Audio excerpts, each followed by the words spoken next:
So I'm very pleased to be hosting Dr. Ioannis Isaioglou to discuss his recent PLOS ONE Lab Protocol article entitled A Fast, Easy, Cost-Free Method to Remove Excess Dye or Drug for Small Extracellular Vesicle Solution, and the associated detailed protocol in protocols.io. Ioannis is a researcher who graduated with a bachelor's degree from the Faculty of Biology at the National and Kapodistrian University of Athens in Greece in 2016. After graduation, he gained valuable experience working at the virology lab of the Benaki Phytopathological Institute for a year. He then received a scholarship to pursue a master's in bioscience at King Abdullah University of Science and Technology in Saudi Arabia, graduating in 2019 and doing his thesis at the Cell Signaling and Migration Lab.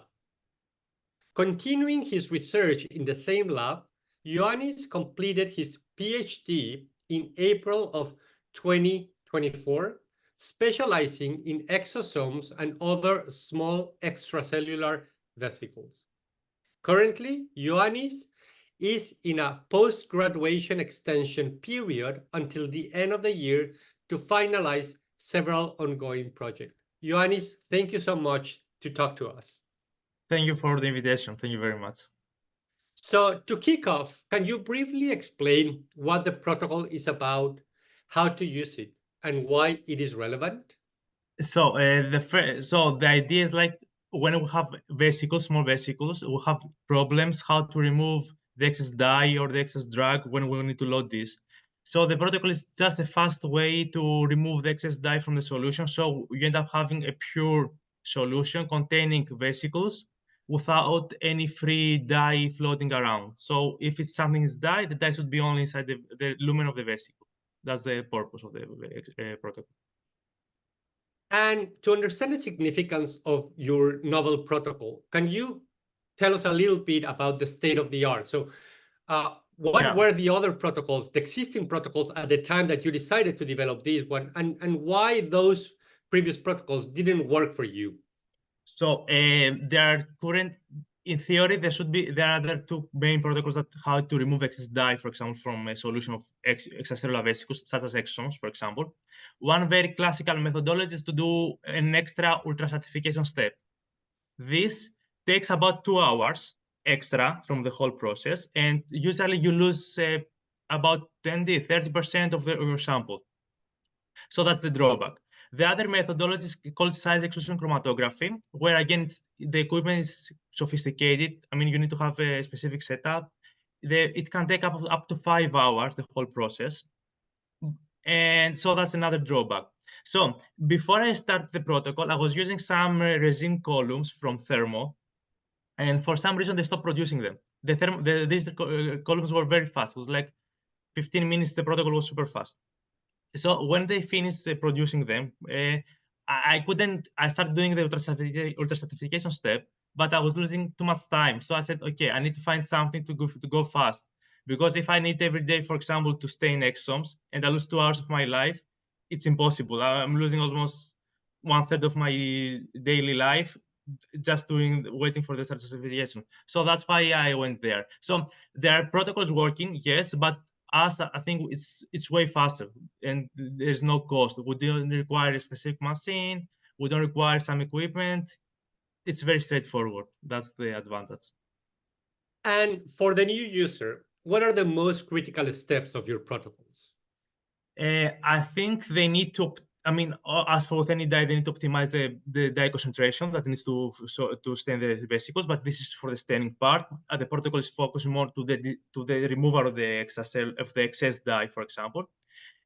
I think one very crucial step is that they need to use the parental cell line. So in exosomes, for example, they're being produced by the cell. The cell that's producing it is called parental cells. The majority of the times, the parental cells are sharing the ligands, the receptors with the vesicles, their vesicles, they have the same. So if it's the same, they usually don't interact with each other, so they're not gonna bind to each other. But if it's different from different cell type to different cell type, it can be protein ligand interaction. So some of the vesicles can be trapped from the cells that we're gonna use them to remove the dye. So you're gonna end up losing some more of your vesicles. That's, I think, is a very crucial, like, to use the parental. That's why we put as a tip that use the parental. It's very crucial. And I'm very curious. I think the protocol is extremely smart to use the parental cells to absorb the extra dye and remove it, from the solution. Yeah. I want to know, when Thermo stopped producing these resins and you thought, okay, I need to find a faster way. What else did you try that didn't work? Like, how did you come about this very smart idea? Yeah, I used some other call. They suggested some other calls from other companies, but they're not designed for exosomes. They had the same material, but they had different, let's say, the actual purpose of this column was different. So I tried different things like that, and it was not working. I mean, like, I was losing again a lot of sample. I mean, the sample was pure, yes, but I was ending up losing like more than 50% of my vesicles. So there was no way I could continue, losing sample. So yeah, that's why, I mean, I said, okay. Actually, again, this dye that I used, for example, to extend the exosomes, I have used it for another project that I was doing with signaling pathways. And I thought, okay, because it's been absorbed by the cells and also by the exosomes, why not to do a mixture of these both to have a protocol? So that's how it went. That's how it Very, came very my clever. Thank you. And have you tried the protocol in other cell types beyond the ones that you reported in the paper, the KG1A Actually, cells? yeah, after that, so KG1A is my big love. I'm using them for many projects, so that's why I use KG1A. But so I used other cell types, other cell lines with all, like, let's say, suspension cells like HL60. But I have another project with primary lymphoblasts from people, from real samples, from hospitals, and I use it also. It works very nicely. And also, I checked it with adherent cells, like, say, HEC, which is very, very classic cell line, or CHO, which is Chinese hamster kidney cells.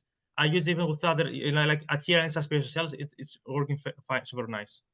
And is there anything that you have to troubleshoot or to modify in the protocol when you move from one cell to another one?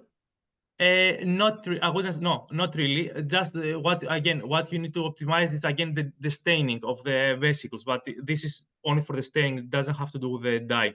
What I mean by the dye, of course, if you put way too much dye to stain the vesicles, they're gonna be stained nicely. No, I argue on that. But you might need to increase another step of purification. Like, we put another step with the parental cell lines. If you have way more, you might need to put another step with another set of parental cell lines. And we also put this as a tip. Let's say if you use for the first time, you might need to either do this, or we gave a suggestion how to validate if your solution is clean or not. We validate by FACS, flow cytometry, and also by confocal microscopy. You can be either other two ways. I see. And changing gears a little bit, and moving away from the details of the protocol, I would like to know, what was your motivation and the motivation of your group to have the protocol peer-reviewed and published as a lab protocol article? Yeah. Well, first of all, if you don't have a peer review, people will trust you more. I think, in my opinion, like, I wouldn't.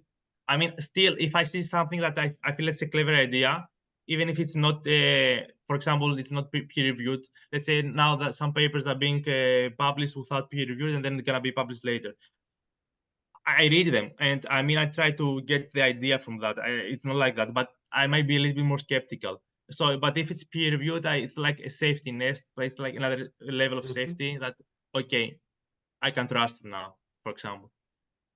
And can you tell us about how, if any, the feedback that you received from the reviewers help you shape the final version of the protocol? The protocol per se, not really, but they really shaped they asked for some more validation experiments to prove that the actual protocol works and that there is no loss of the quality of the vesicles before and after the protocol. So yeah, there I did some extra experiments to have a more comprehensive analysis that everything is fine, but to the protocol per se, not really. And this is my last question. It might be speculative because your protocol is very, very young. It was published this month. Yeah. But I understand that having it peer-reviewed puts a layer of validation to your protocol. Sure, yeah. But what do you think is or will be the significance of having this paper for your young career as a scientist?